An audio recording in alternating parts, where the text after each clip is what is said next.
In the beginning, before nations rose and empires fell, before prophets walked among men and laws were carved in stone, there lived a man who walked so closely with God that heaven itself opened its doors to him. His name was Enoch, son of Jared, and what he witnessed in the celestial halls above would shake the very foundations of what we think we know about the spiritual world. Have you ever wondered what lies beyond death? What exists in the invisible dimensions that surround us?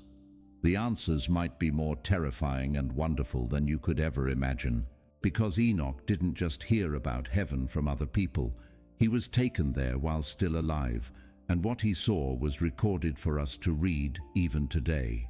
But I must warn you, this is not your typical Sunday school lesson about angels playing harps on clouds. What Enoch witnessed includes realms of judgment so severe they would make your blood run cold, beings so mighty they could crush mountains with a word, and scenes of divine glory so intense that mortal eyes should not be able to bear them.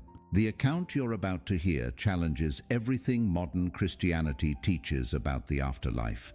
It describes creatures so terrifying that even the angels tremble in their presence.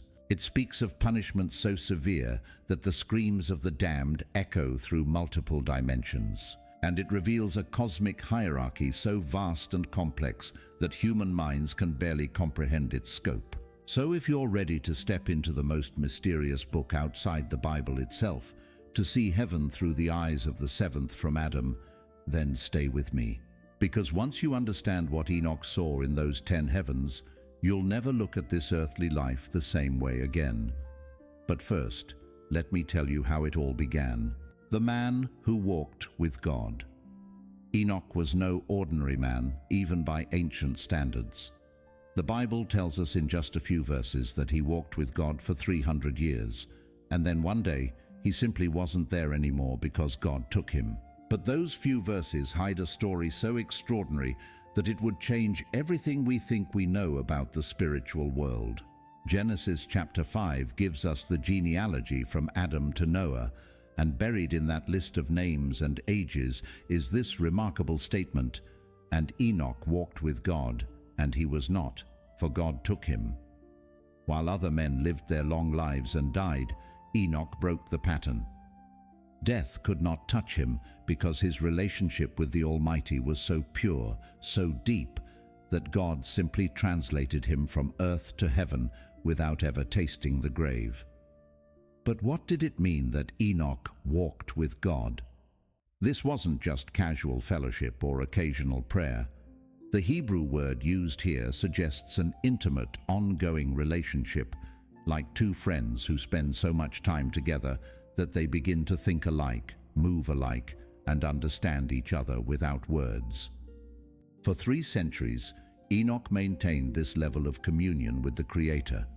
While others around him grew corrupt and turned away from righteousness, Enoch pressed closer to the heart of God.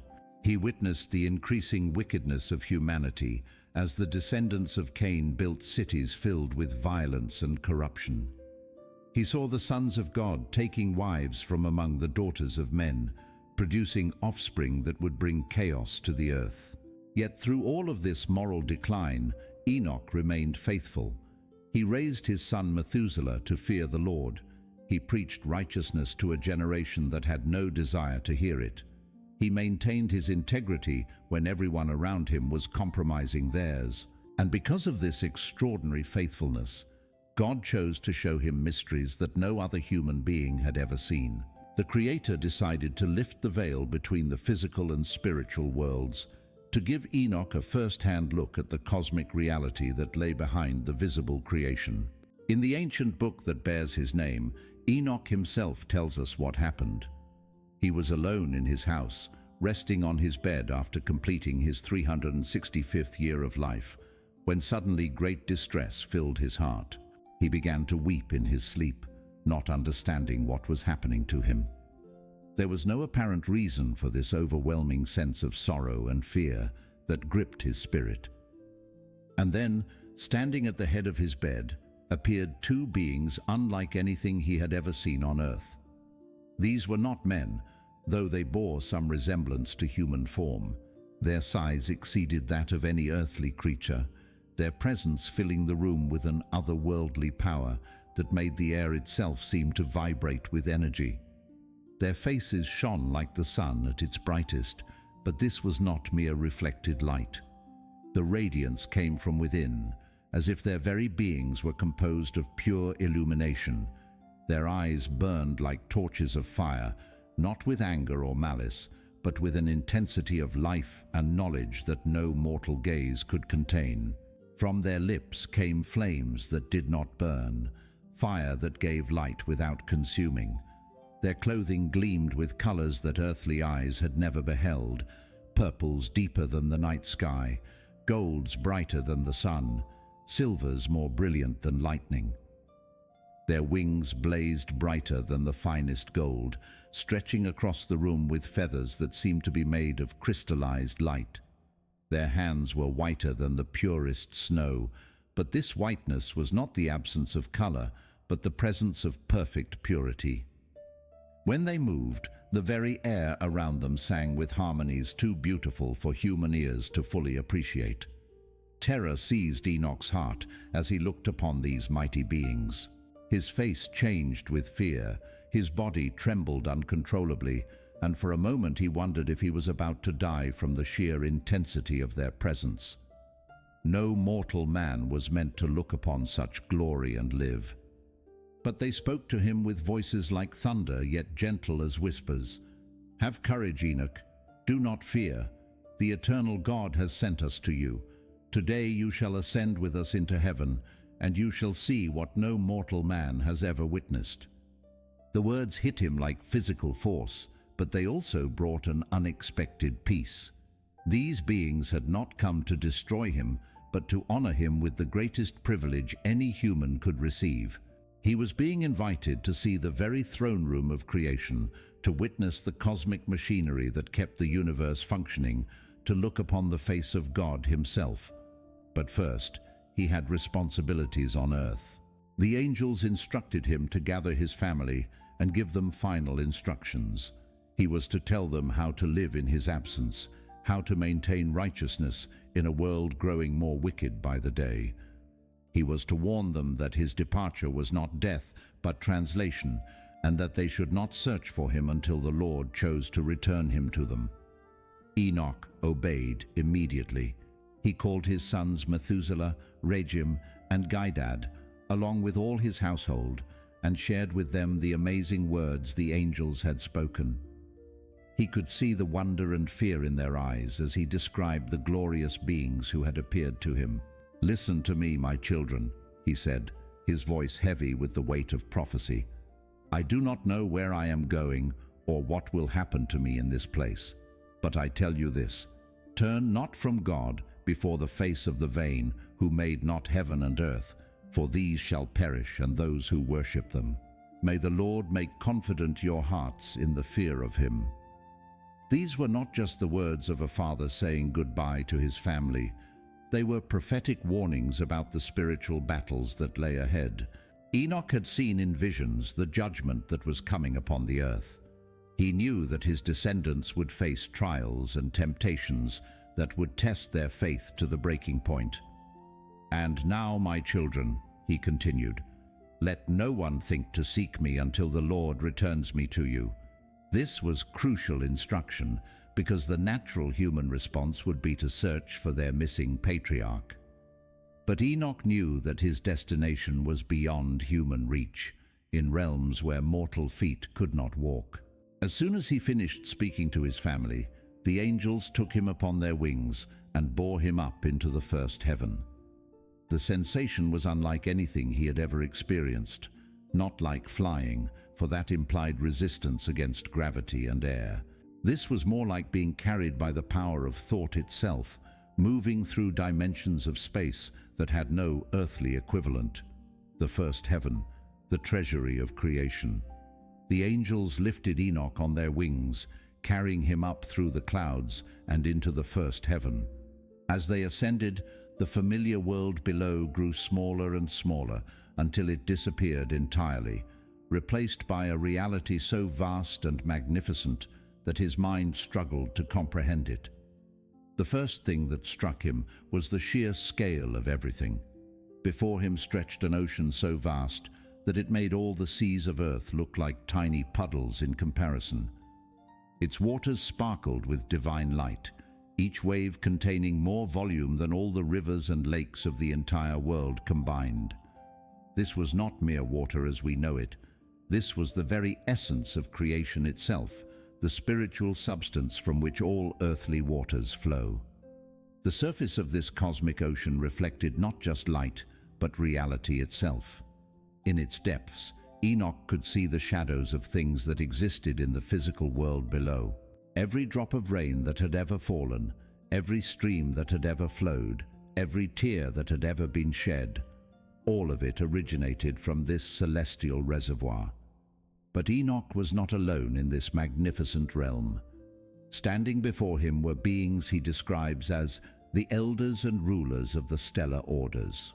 These were ancient angels, beings who had been appointed by God before the foundation of the world to govern the movements of every star in the sky. Their wisdom was vast beyond human comprehension, accumulated over millennia of faithful service to their Creator. Each of these stellar rulers commanded legions of lesser angels whose sole purpose was to ensure that the lights of heaven followed their appointed courses.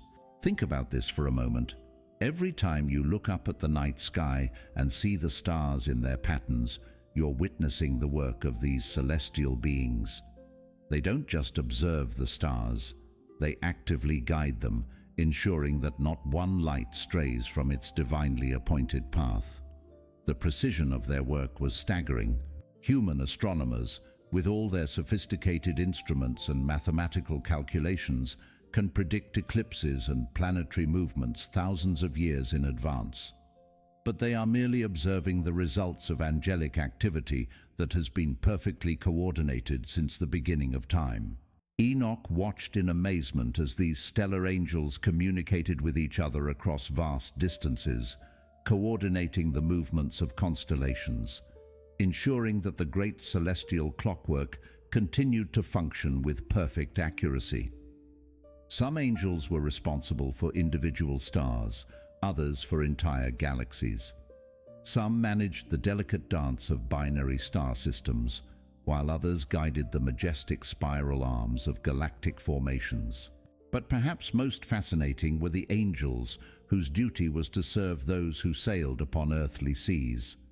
These beings flew back and forth between the celestial ocean and the waters of earth, carrying out missions that connected the heavenly realm with human navigation and commerce. They were the unseen guardians who guided ships through storms, who provided favorable winds to vessels carrying supplies to those in need, who protected sailors from the dangers of the deep. As Enoch continued to observe this realm, the angels showed him something that would change how he viewed the weather forever. He saw vast treasure houses that appeared to be carved from crystallized clouds, their walls gleaming with an inner light that made them visible across the enormous distances of the first heaven. These were the storehouses of snow, and they were filled with quantities of frozen precipitation that boggled the mind. Mountains of snow, each flake perfectly crafted and designed for its specific purpose, waited in perfect preservation until the moment it would be needed on Earth. The scale was breathtaking, enough snow to bury continents, stored in perfect condition and ready for release at precisely the right moment. Angels stood guard over these storehouses, and their faces were terrible to behold, not because they were evil or cruel, but because of the awesome responsibility they carried. These beings controlled forces that could freeze entire regions or provide life-giving moisture to parched lands.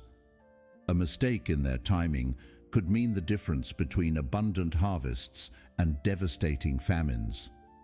The angels who guarded the snow were massive beings, their forms adapted to the extreme conditions they supervised. Their wings were like sheets of ice that never melted. Their eyes burned with cold fire that could freeze the breath in a mortal's lungs.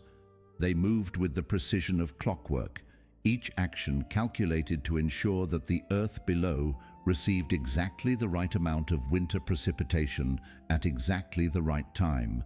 Then the angels showed Enoch the treasury of dew, and his wonder increased even more. This storehouse appeared like an ocean of oil from the olive tree, its surface smooth as glass and glowing with a gentle, warm light. The dew was stored in chambers that gleamed like crystal, each drop containing the essence of life itself. The fragrance that arose from this treasury was like all the flowers of earth combined into one perfect scent. Roses and jasmine, lilacs and honeysuckle, the fresh smell of morning grass and the sweet perfume of blooming fruit trees, all of these were present, but they were only pale reflections of the true source of all pleasant fragrances. Here too, angels stood watch, but these beings had a different character from the guards of the snow. They radiated warmth and gentleness, their forms suggesting the nurturing aspect of divine providence. They were responsible for ensuring that every plant and flower received the morning moisture it needed to survive and flourish. These angels controlled not just the physical process of dew formation, but the spiritual essence that made growth possible. They determined which gardens would flourish and which would struggle, which crops would prosper and which would fail.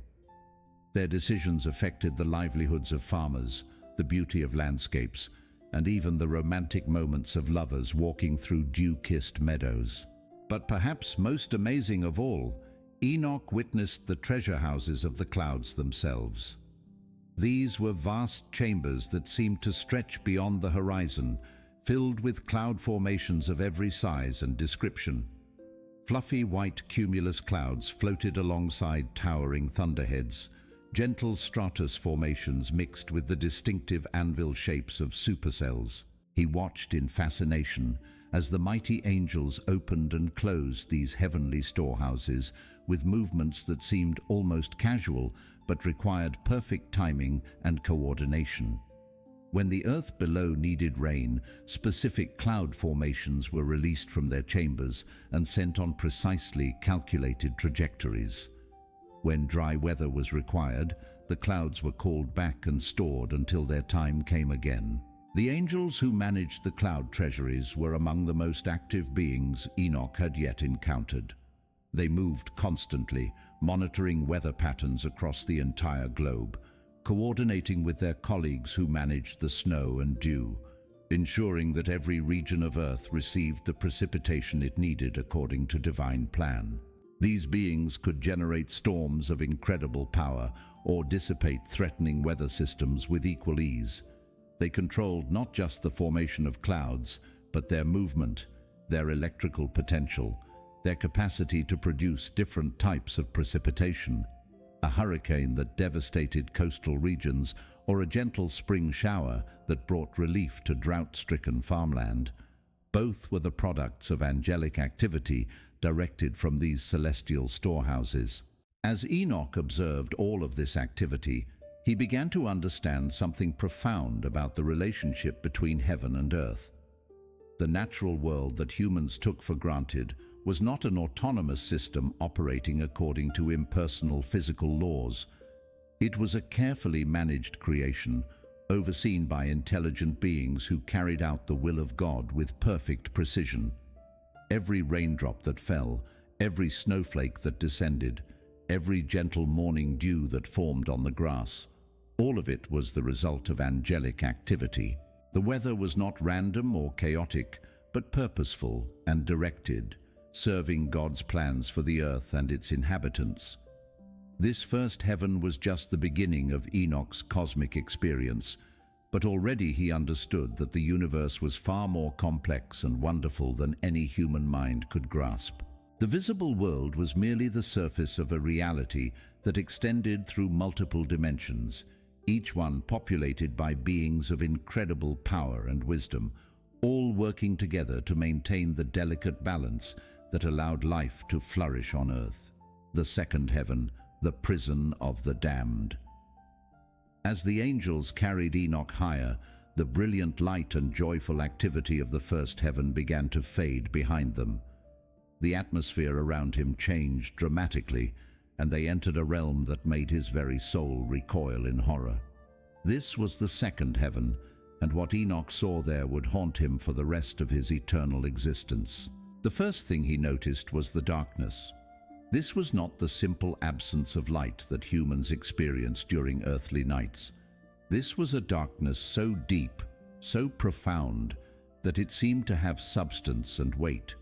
It pressed against him like a living thing, trying to penetrate his mind and fill his thoughts with despair. The darkness was alive with malevolence, actively seeking to corrupt and destroy anything pure that entered its domain. Hanging in this vast, oppressive blackness were countless beings, suspended in chains that blazed with spiritual fire. These were not humans, but angels, mighty beings who had once stood in the very presence of God, singing his praises and carrying out his will with joy and perfect obedience. Now they were prisoners, awaiting a judgment so terrible that even describing it made the angels accompanying Enoch tremble with fear. The transformation was horrifying to witness. Their faces, once radiant with divine glory, were now twisted with anguish and despair that had aged them beyond recognition.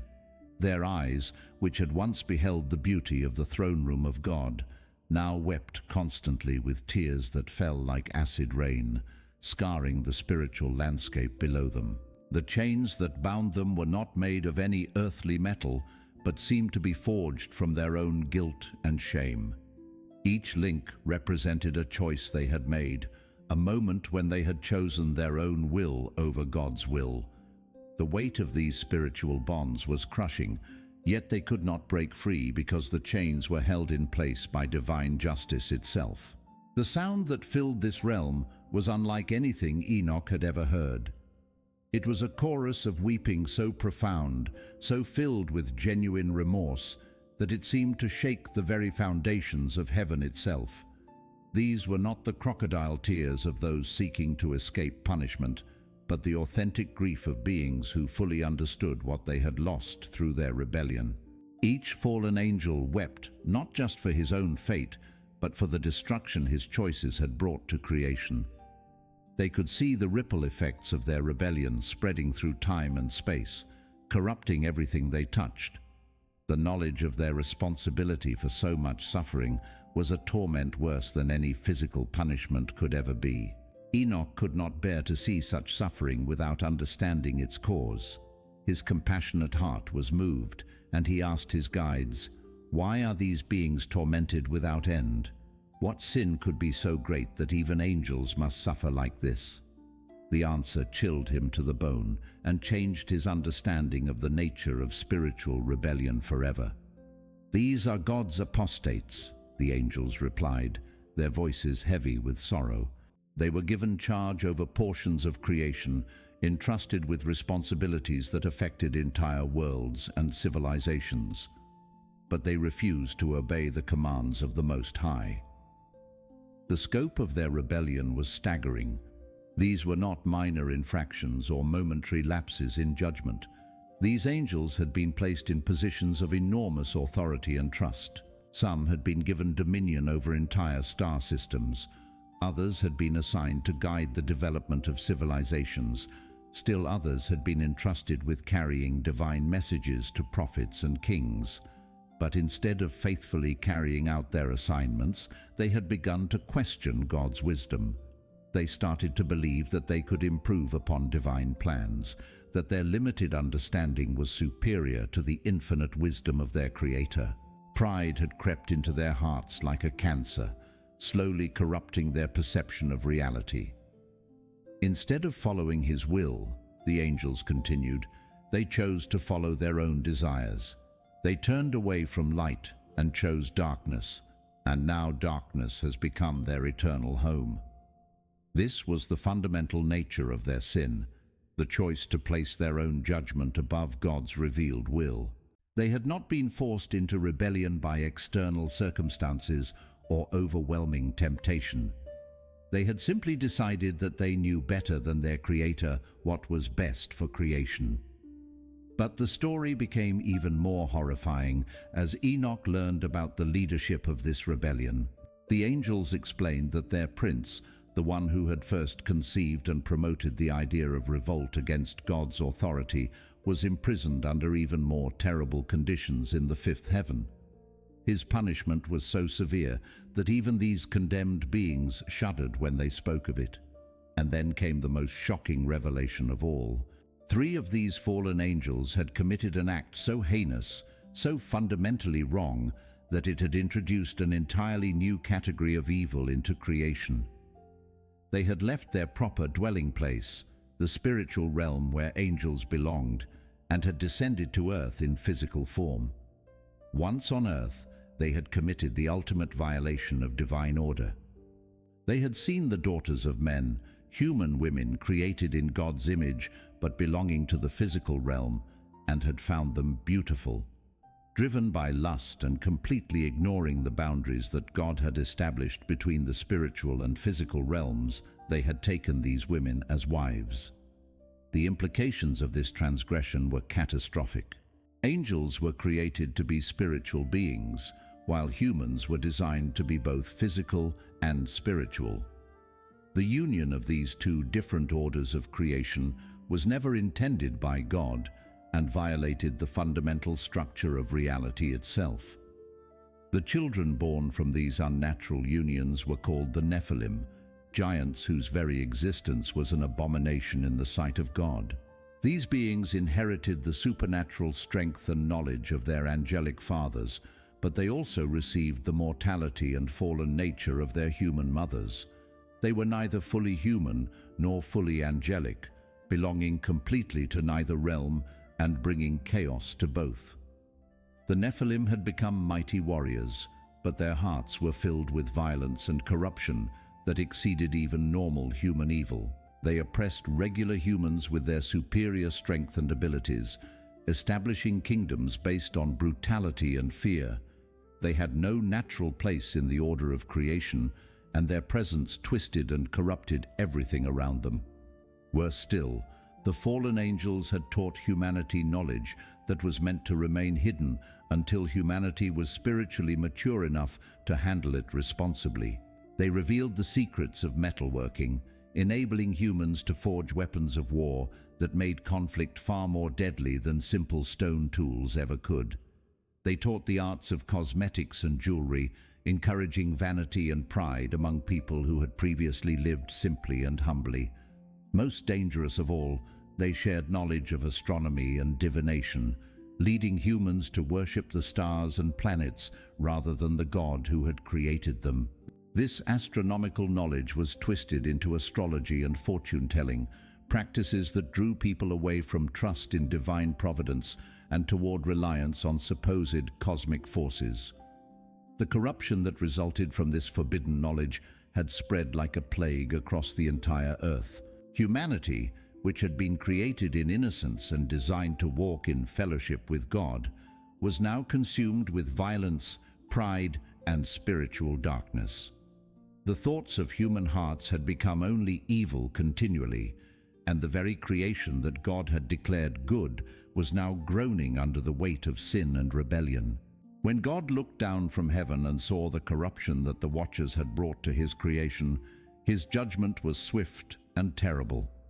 The fallen angels were bound with eternal chains and imprisoned in various levels of heaven to await their final punishment.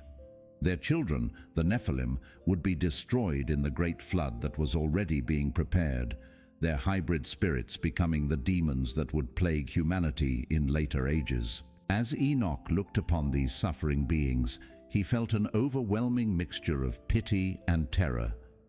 Despite their rebellion, despite the chaos they had caused, he could see the genuine grief and regret in their withered faces. They knew exactly what they had lost through their choices, and they understood that their punishment was entirely just. The fallen angels noticed Enoch's presence and reached out to him with desperate hope in their voices. "Man of God," they pleaded, their words echoing through the darkness like thunder. "Pray for us to the Lord. Ask him to show mercy. Perhaps if a righteous human intercedes for us, The Almighty will remember his compassion and reduce our torment. But what could Enoch say? He was just a mortal man, and these were beings whose rebellion had cosmic consequences. Their sin had not just affected themselves, but had corrupted the entire created order. The violence and evil that now plagued the earth could be traced directly back to their choices. "Who am I?" he replied, his voice filled with honest humility. "That I should pray for angels. I am just a man, and I don't even know what will happen to me in this place. Who knows where I'm going or what my own fate will be? Who will pray for me if I need intercession?" This response revealed something profound about Enoch's character. Even in the presence of beings far more powerful than himself, even when faced with their desperate pleas, he maintained his humility and his recognition of his own limitations. He did not presume to have authority or influence that he did not possess. But his words also contained a deeper truth. The fallen angels were asking for something that was ultimately impossible. Their rebellion had been a fundamental choice about the nature of reality itself. They had decided that their will was more important than God's will, and that choice had eternal consequences that could not be reversed through mere intercession. The darkness of the second heaven pressed in around them as Enoch and his guides prepared to ascend higher. But the image of those suffering beings remained burned into Enoch's memory like a brand. He had seen the terrible cost of rebellion against the Almighty, and he understood in a way that few humans ever could, that some choices once made could never be undone. The angels were still weeping as they left that realm behind, their cries echoing through the darkness like a warning to all creation. Their torment served as an eternal reminder that even the mightiest beings in existence were not exempt from divine justice, and that the universe itself depended on the maintenance of proper order and obedience to the will of God. The third heaven, paradise, and the lake of fire. Rising from the oppressive darkness of the second heaven, Enoch found himself entering a realm that defied every expectation he might have had about the afterlife. The third heaven was divided into two distinct regions, and the contrast between them was so extreme that it seemed impossible they could exist in the same dimensional space. To the south lay paradise, and no combination of words in any human language could adequately describe its beauty. This was not simply a garden like Eden had been, but the very prototype of perfection itself, the template from which all earthly beauty was merely a pale reflection. Trees of every conceivable variety grew in perfect harmony, their branches intertwining in patterns that seemed to follow mathematical principles far beyond human understanding.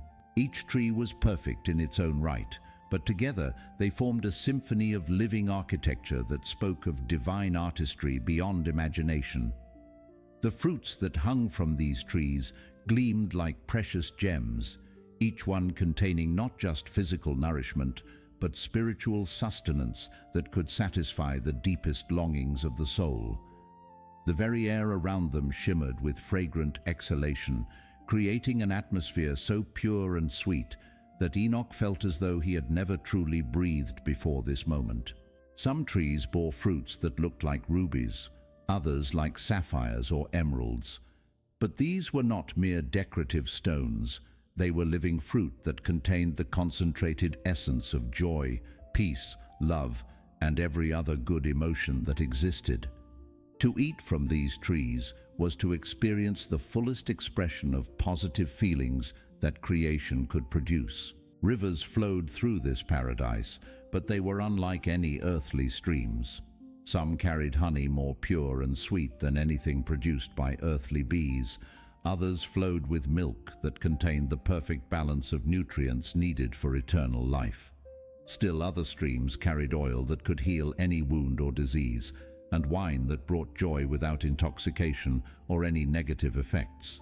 These rivers did not flow randomly, but followed carefully designed courses that divided into 4 main channels, each one serving a specific purpose in the maintenance of paradise. The mathematical precision of their flow patterns revealed the same divine intelligence that governed the movements of stars and planets, but applied here to create the perfect environment for eternal happiness. But at the very center of this magnificent garden stood a tree that dwarfed all others in both size and significance, the tree of life itself. This was not just another plant, no matter how beautiful, but the very source and sustainer of eternal existence. The trunk of this tree appeared to be made of gold that had been refined beyond any earthly standard of purity, polished until it reflected not just light, but truth itself. Its bark showed patterns that seemed to contain the genetic code of all living things, as if this single tree was the source from which all other life had sprung. The leaves were like emeralds shot through with veins of living fire, each one containing wisdom that could satisfy the questions of philosophers and theologians for eternity.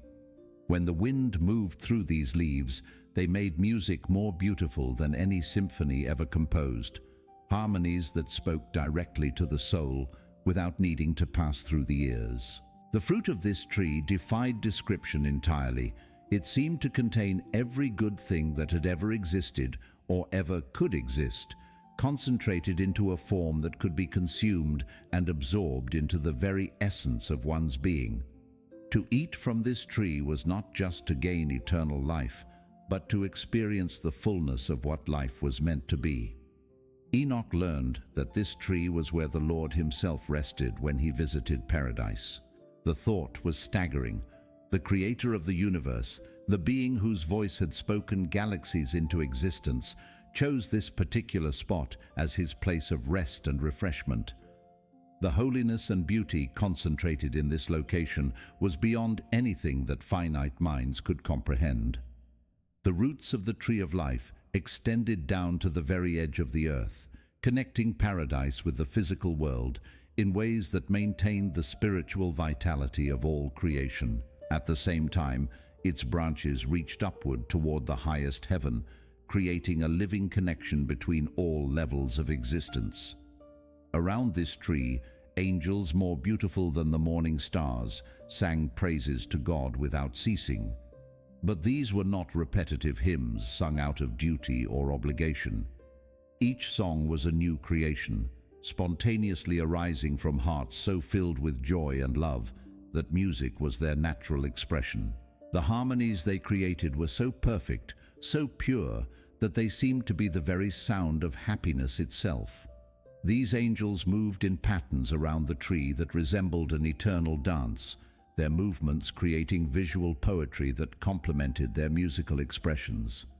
Their faces radiated such contentment and fulfillment that just looking at them filled Enoch with a deep sense of peace and satisfaction. The angels accompanying Enoch explained that this paradise was prepared for a very specific group of people, those who had lived righteously during their time on earth. But this was not righteousness based on perfect performance or flawless behavior. Rather, it was the righteousness that came from genuine love for God and authentic care for fellow human beings. These were people who had fed the hungry when they could have hoarded food for themselves. They had clothed the naked when they could have accumulated more garments for their own comfort. They had cared for orphans and widows, protecting those who had no one else to defend them. They had shown mercy to those who had wronged them, forgiveness to those who had hurt them. Most importantly, they had turned away from evil, not because they feared punishment, but because they loved good. They had sought to walk in God's ways not to earn salvation, but because their hearts had been transformed to desire what God desired. Their righteousness was not a burden they carried, but a joy they lived. But as wonderful as the southern region of the third heaven was, the northern section filled Enoch with terror that penetrated to the very core of his being. Here was a place of punishment so severe that even the sight of it caused hardened angels to avert their eyes and tremble. This was not the simple fire that humans were familiar with on earth. These flames gave no light, creating a darkness that was somehow even more oppressive than the absence of illumination in the second heaven. The fire burned constantly but provided no warmth, offering only torment without any of the beneficial aspects that earthly fire could provide. Rivers of molten metal flowed through regions where the cold was so intense that the very concept of heat seemed to have been banished forever. The contrast was unbearable, burning that never consumed, mixed with freezing that never killed, creating a state of perpetual agony that could neither be endured nor escaped. The physics of this place defied earthly understanding. How could extreme heat and extreme cold exist in the same location? How could fire burn without giving light?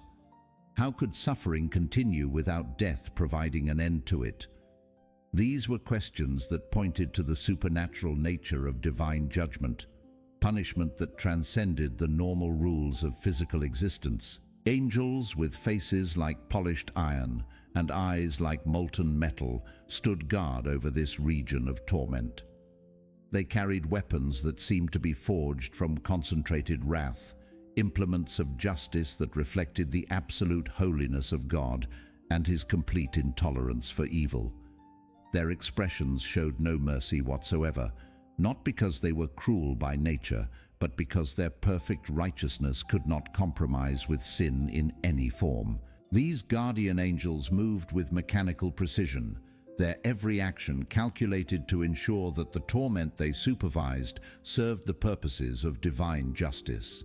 They were not sadistic beings who enjoyed causing pain, but neither were they sympathetic judges who might be swayed by pleas for mercy. They were the perfect embodiment of impartial justice, carrying out their assignments with the same precision that other angels use to guide the movements of stars. The beings responsible for explaining paradise to Enoch now spoke with voices heavy with sorrow as they described who was destined for this place of eternal punishment. The list was both expected and shocking in its scope. Murderers were there, those who had taken innocent life and shown no remorse for their actions. But alongside them were those whose sins seemed less dramatic to human eyes, but were equally offensive to divine holiness. Those who had corrupted children were there, beings who had destroyed the innocence that God had placed in the young. These were not just physical abusers, but anyone who had deliberately led children into sin, who had twisted their understanding of right and wrong, who had used their authority over young minds to promote evil rather than good. Those who practiced magic and witchcraft occupied their own section of this realm, suffering the consequences of seeking power from spiritual sources other than God. They had wanted to manipulate reality through occult means rather than submitting to divine will, and now they experienced the ultimate powerlessness of eternal punishment. Idolaters were there in vast numbers, not just those who had bowed down to carved images, but anyone who had given to created things the worship and devotion that belonged only to the Creator. This included those who had worshipped money, fame, pleasure, or even their own accomplishments instead of recognizing God as the source of all good things. But perhaps most numerous were those who had oppressed the poor and needy while living in luxury themselves. These were people who had the power and resources to help those in desperate situations, but had chosen instead to accumulate more wealth and comfort for themselves. They had seen hungry people and chosen not to feed them, had encountered naked people and decided not to clothe them, had met homeless individuals and refused to provide shelter. Most tragic of all were those who had forgotten their Creator entirely. These were not necessarily people who had committed dramatic sins or obvious crimes. They were simply individuals who had lived as though God did not exist, as though they were accountable to no one, as though their actions in this life had no eternal consequences. They had pursued their own pleasure and comfort without regard for divine will or divine law. They had made decisions based solely on what seemed best for them in the moment, without considering how their choices affected others or whether their behavior aligned with the moral order that God had established. As Enoch looked upon this place of judgment, he began to tremble uncontrollably. The reality of divine justice hit him with overwhelming force, challenging everything he thought he understood about the character of God. He had always known that God was loving and merciful, but now he was seeing that God was also perfectly holy and absolutely just. The contrast between paradise and punishment in the same realm drove home a truth that would forever change how Enoch viewed moral choices. Every decision that intelligent beings made was not just a temporary choice about immediate circumstances, it was an eternal choice about their ultimate destiny. The beings in paradise had made choices that aligned them with the character of God himself, choices of love, mercy, generosity, and humility. The beings in torment had made choices that set them in opposition to divine character, choices of selfishness, cruelty, pride, and rebellion. What struck Enoch most powerfully was the realization that these were not arbitrary punishments imposed by a vindictive deity. The people in each location had chosen their destiny through the pattern of decisions they had made during their earthly lives. Those who had chosen to live for others found themselves in a place designed for eternal community and joy. Those who had chosen to live only for themselves found themselves in a place of eternal isolation and misery. The geography of the third heaven itself seemed to be making a statement about the nature of moral choice. Paradise and punishment existed in the same realm because they were two sides of the same reality, the eternal consequences of how intelligent beings chose to use their freedom. But there was another aspect to this realm that Enoch found particularly sobering. The distance between paradise and the place of torment was vast beyond measurement, yet each group could see the other. Those in paradise could observe the suffering of the damned, while those in torment could witness the joy of the redeemed. This was not designed to be cruel, but to serve specific purposes in the maintenance of cosmic justice. Those in paradise were reminded of what they had been saved from, increasing their gratitude and worship. Those in torment were confronted with the reality of what they had chosen to reject, making their punishment more complete and their understanding of justice more perfect. The fallen angels had spoken to Enoch in the second heaven, pleading for prayer and intercession. But here in the third heaven, he encountered a different kind of communication. The righteous in paradise sang songs of praise that could be heard throughout the realm, their voices adding to the cosmic symphony of worship that surrounded the tree of life. But from the place of torment came no songs, no prayers, no pleas for mercy. The time for repentance had passed, the opportunity for change had been exhausted.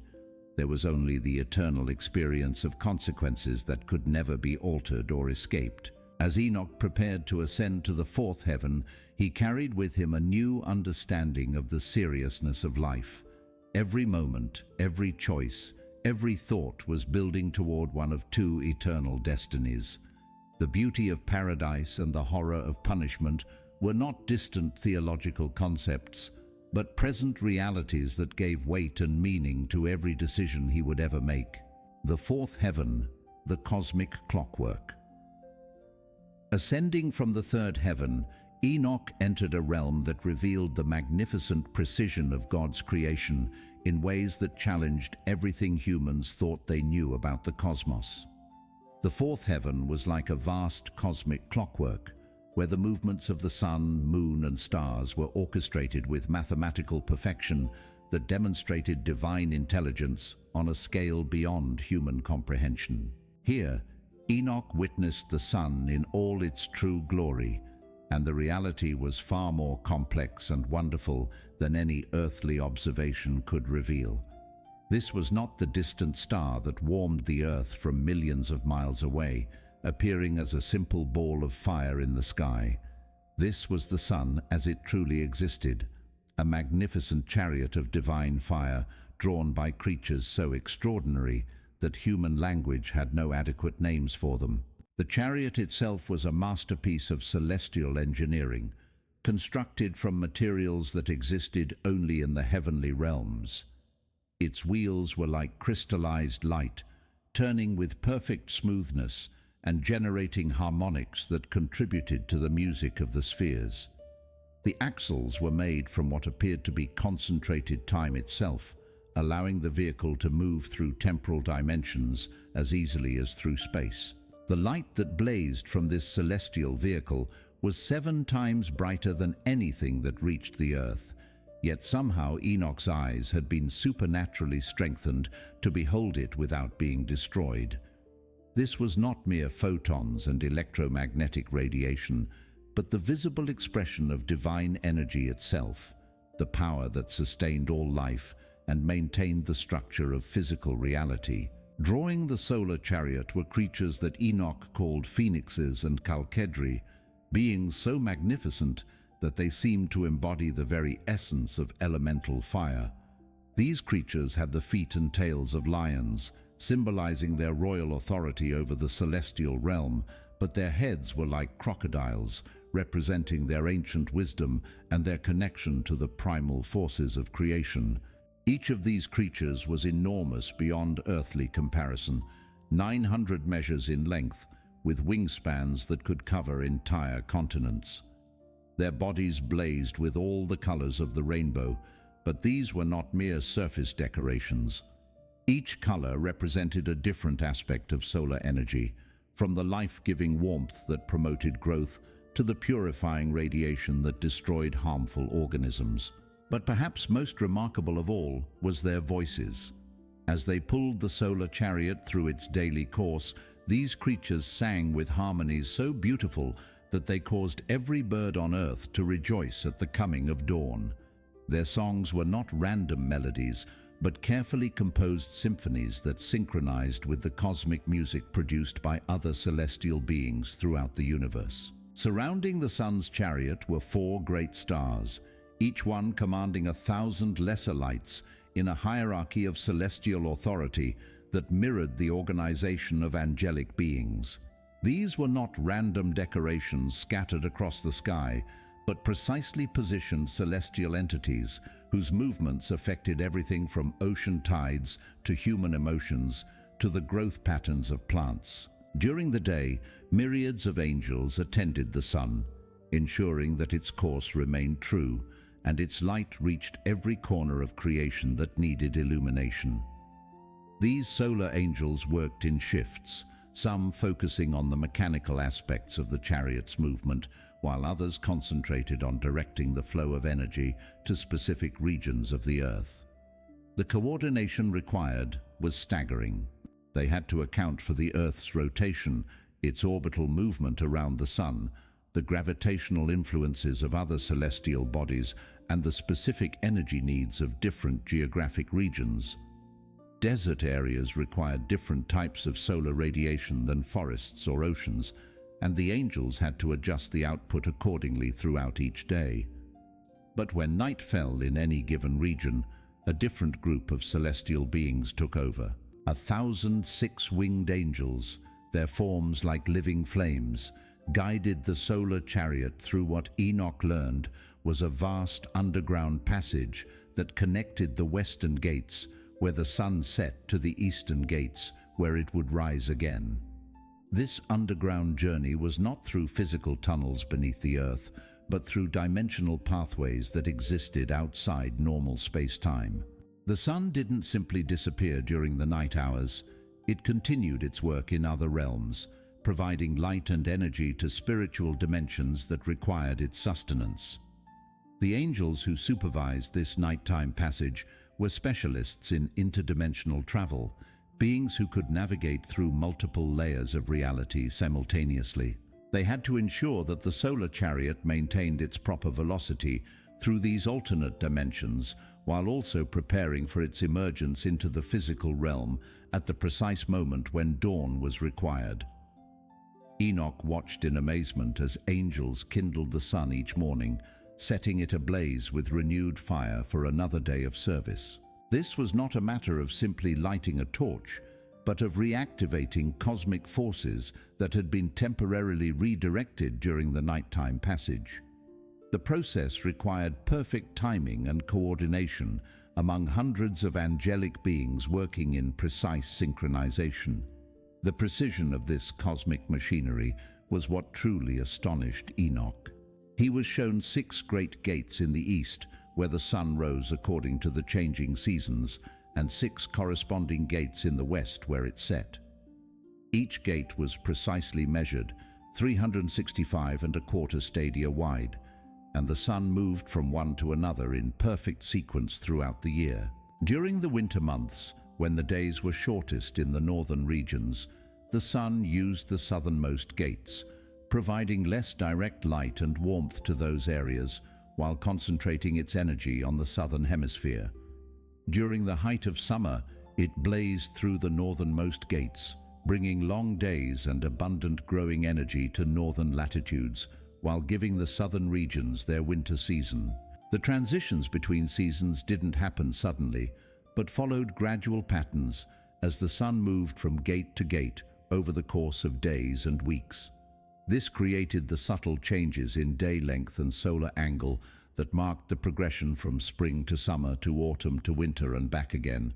But the complexity went far beyond simple seasonal changes. Enoch learned that there were also weekly and monthly cycles embedded within the annual pattern, creating nested rhythms that affected everything from plant growth to animal behavior to human consciousness. The angels had to coordinate all of these overlapping cycles while maintaining perfect accuracy in their timing. The moon had its own elaborate system of gates and cycles, working in coordination with the solar system, but following its own mathematical principles. Enoch observed that the lunar year contained 354 days, while the solar year had 365¼ days. This difference was not an accident or design flaw, but was intentional, creating complex mathematical relationships that affected both physical and spiritual aspects of creation. The angels explained that these overlapping cycles created what they called temporal harmonics, patterns in time itself that influenced the development of consciousness, the timing of historical events, and the spiritual receptivity of different periods. Certain times were more conducive to prayer and meditation, others were better for action and decision-making, still others were designed for rest and reflection. Angels stood guard at each gate, ensuring that neither sun nor moon ever strayed from their appointed paths. These gatekeeper angels were among the most disciplined beings in all of creation, maintaining perfect vigilance over cosmic forces that could destroy entire worlds if allowed to deviate even slightly from their proper courses. The precision required was absolute. A single degree of variation in the sun's path could throw off the seasons, destroy agricultural cycles, and bring chaos to climate patterns across the entire Earth. A miscalculation in the moon's orbit could disrupt ocean tides, affect the migration patterns of animals, and interfere with the biological rhythms that governed human health and fertility. But the angels never made mistakes. Their calculations were perfect, their timing was flawless, and their coordination was seamless. Day after day, year after year, millennium after millennium, they maintained the cosmic clockwork with mathematical precision that made human achievements in astronomy and engineering look primitive by comparison. As Enoch observed this magnificent system, he began to understand that time itself was not just a human concept for measuring duration, but a creation of God, carefully structured and precisely maintained. Every second, every minute, every hour was known and planned before the foundation of the world. This realization was both comforting and sobering. Comforting because it meant that God was in complete control of the universe, that nothing happened by chance or accident, that every aspect of existence was carefully planned and lovingly maintained. Sobering because it meant that every moment of every human life was known to God, and each person would be held accountable for how they used the time they were given. The cosmic clockwork of the fourth heaven also revealed something profound about the nature of divine order. The same God who commanded the vast movements of celestial bodies also paid attention to the smallest details of individual human lives. The precision that kept planets in their orbits was the same precision that counted the hairs on every human head and numbered every sparrow that fell to the ground. The fifth heaven, the fallen watchers. The ascent to the fifth heaven brought Enoch face to face with one of the most tragic and terrifying sights in all of creation.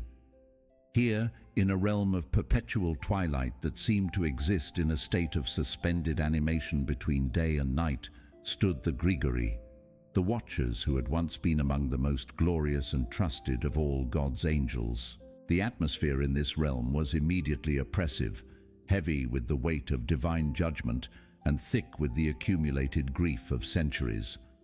Unlike the active realms he had previously visited, the fifth heaven felt static, frozen, as if time itself had been slowed down to allow for maximum contemplation of loss and regret. These beings were enormous, even by the standards of the mighty angels Enoch had encountered in other heavens. Their size dwarfed that of the greatest giants that had ever walked the earth, and even in their fallen state, they retained an aura of the tremendous power that had once been theirs. But their glory had faded, their radiance dimmed to a pale shadow of what it had once been. Their faces, which had once reflected the light of God's presence like polished mirrors, were now withered with grief and shame that had literally aged them beyond recognition. The very structure of their features seemed to have been carved by sorrow, etched with lines of regret so deep that they appeared to have been cut by cosmic forces. They stood in complete silence, their mouths sealed shut by the weight of their own guilt. These beings, who had once sung praises to God with voices like thunder and whisper combined, were now unable to offer worship or praise to the Creator they had once served with joy and perfect obedience. The silence was not imposed upon them as external punishment, but arose from their own recognition that they had forfeited the right to participate in celestial worship. The absence of service in the fifth heaven was perhaps the most striking feature of this realm. In every other heaven Enoch had visited, he had witnessed constant activity, angels carrying out divine assignments, maintaining cosmic systems, offering praise and worship. But here there was nothing but stillness, the complete absence of purpose or meaning that comes when beings designed for service find themselves cut off from their intended function. Enoch could not help but ask his guides why these mighty beings were in such a pitiful state. The question opened up one of the most sobering accounts of spiritual rebellion that had ever been related to human ears. A story that would change his understanding of the nature of authority, responsibility, and the consequences of moral choices. The angels explained that these watchers had been given an extraordinary privilege that few beings in creation had ever received. They were appointed to watch over humanity in its early development, to serve as guardians, guides, and protectors for the descendants of Adam and Eve. Their assignment was to help humanity develop spiritually, to protect them from the corrupting influences of evil, and to gradually prepare them for greater responsibilities in God's cosmic plan. This was not a minor assignment or a temporary duty. These angels were entrusted with the spiritual development of an entire species, given authority over the forces that shaped human civilization, and made responsible for the moral progress of beings created in God's own image. The scope of their responsibility was staggering, and the trust placed in them was virtually unlimited. But something had gone terribly wrong. The corruption began slowly and subtly, as spiritual rebellion always does. At first, it was merely a matter of questioning certain aspects of their assignment. Why should they, beings of such power and wisdom, be required to serve creatures who seemed so inferior to themselves? Why should angels, who had direct access to divine knowledge, be limited in what they could share with humans? These questions might have seemed reasonable on the surface, but they revealed a fundamental shift in perspective that would prove catastrophic. Instead of maintaining their focus on God's will and God's wisdom, they began to rely on their own understanding and their own judgment about what was best for creation. Led by their prince, Semjaza, they gradually moved from questioning their assignment to actively resenting it. They began to feel that they deserved better than watching over weak mortal creatures who seemed to progress so slowly in spiritual development. Their pride convinced them that they possessed wisdom superior to the divine plan they were supposed to implement. The final step into open rebellion came when they looked upon the daughters of men and found them beautiful. This was not merely physical attraction, though that was certainly part of it. It represented a fundamental violation of the order that God had established for creation, a crossing of boundaries that were meant to remain inviolate. Angels were created to be primarily spiritual beings, capable of taking physical form when necessary for their duties, but not meant to live permanently in the material realm.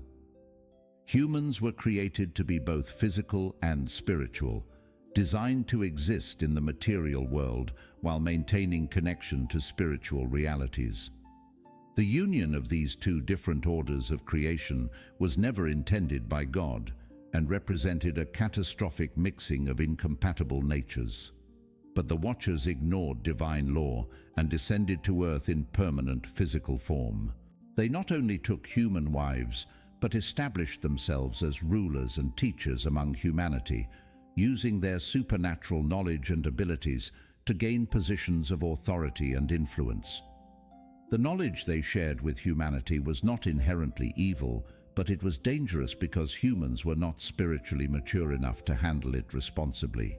They taught the secrets of metalworking, enabling humans to forge weapons of war that made conflict far more deadly and destructive than it had ever been with simple stone tools.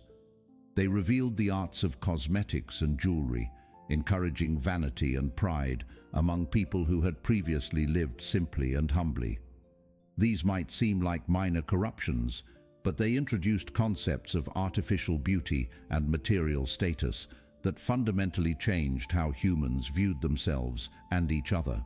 Most dangerous of all, they shared astronomical and mathematical knowledge that was twisted into astrology and divination.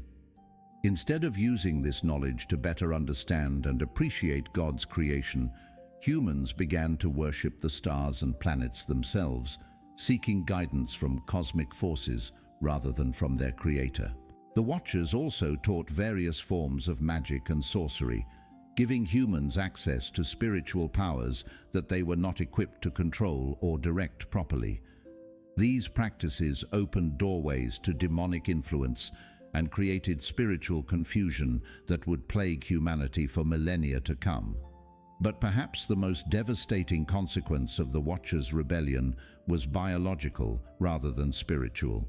Their unions with human women produced offspring, the Nephilim, whose very existence was an abomination in the sight of God. These hybrid beings inherited the supernatural strength and extended lifespans of their angelic fathers, but they also received the mortality and fallen nature of their human mothers.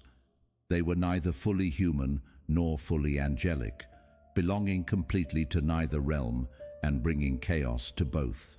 The Nephilim grew to enormous size and developed abilities that far exceeded those of normal humans.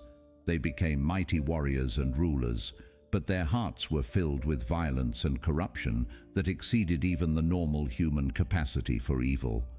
They had no natural place in the order of creation, and their presence twisted and corrupted everything around them. These giant hybrids established kingdoms based on brutality and oppression, using their superior strength and supernatural knowledge to dominate regular humans. They introduced new levels of violence and cruelty to human civilization, creating a culture of warfare and exploitation that spread across the entire earth. Worse still, their very existence represented an ongoing violation of divine order. Every day they lived, every breath they took, was a reminder that the boundaries God had established for creation had been breached. Their presence corrupted the genetic pool of humanity and introduced spiritual confusion that would have lasting effects for generations. When God looked down from heaven and saw the corruption that the Watchers had brought to his creation, his response was swift and terrible. The decision to judge this rebellion was not made in anger or vindictiveness, but in recognition that the very structure of creation was being threatened by the ongoing violation of divine order. The Watchers were immediately bound with eternal chains and imprisoned in various levels of heaven to await their final punishment. They were stripped of their freedom, their authority, and their ability to continue corrupting God's creation. But they retained their consciousness and their memory, ensuring that they would fully understand the consequences of their choices for all eternity. Their children, the Nephilim, were sentenced to destruction in the great flood that was already being prepared. Their hybrid nature meant that they could not simply die and return to dust like normal humans. Instead, their spirits would become the demons that would plague humanity in later ages, still seeking to corrupt and destroy, but now limited in their ability to take permanent physical form. As Enoch looked upon these fallen beings, he felt an overwhelming mixture of pity and terror that challenged his understanding of divine justice. Despite their rebellion, despite the chaos they had caused, he could see the genuine grief and regret in their withered faces. They were not defiant or rebellious in their current state, but completely broken by the weight of their own choices and their consequences. The Watchers spoke to him, their voices filled with a depth of anguish that penetrated to his very soul. "Man of God," they said, their words echoing through the stillness of their realm like thunder in a clear sky. "We have seen our brothers in the second heaven, bound in chains and suffering torment. We know that we too will face judgment when the great day comes." Their words revealed their complete understanding of their situation. They were not confused about why they were being punished or resentful about the treatment they were receiving. They recognized that their rebellion had been a choice made with full knowledge of its consequences, and they accepted responsibility for the chaos they had brought to creation. "Our rebellion has brought sorrow to heaven and destruction to earth," they continued. "We weep for what we have done, but we cannot undo it. The corruption we introduced to humanity cannot be recalled. The violence our children brought to the world cannot be taken back. We chose our path with open eyes, and now we must walk it to its end."